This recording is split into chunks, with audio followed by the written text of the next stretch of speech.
এই যে পেয়ারা মাখা এনে দিয়েছে, এখন এটা খাই। এটা যদিও আমি মানে করিনি, ও বাইরে থেকে কিনে আনলো আমার জন্য। অনেক দিন ধরেই বলছিলাম, কালকে তো চালতা মাখা খেয়েছি, চাইছি আমার ভালো লাগছে না কিছু, মুখে কোনো কিছু না, স্বাদ পাচ্ছি না। আর আমি স্নান টান করে এসে শুয়ে শুয়ে ফোন ঘাঁটছিলাম, এই জাস্ট কিছুক্ষণ আগে এসে কি বলে কি, এ নাও ধরো ধরো ধরো খাও খাও, বলছি কী, তারপরে প্যাকেট খুলে দেখেছি পেয়ারা মাখা। ও আসলো, ও 2-3টে খেলো, আমি একটা তখন খেয়েছি, এত ঝাল লাগছিলো, আমি আবার একটু চিনি মিশিয়েছি, আমি যে এতটাও ঝাল আমি খেতে পারি না।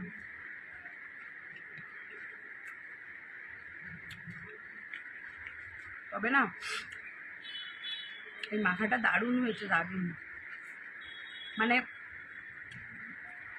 সর্দি মুখে আরও অনেক বেশি ঝাল লাগছে, বাট তবুও ভালো লাগছে খেতে।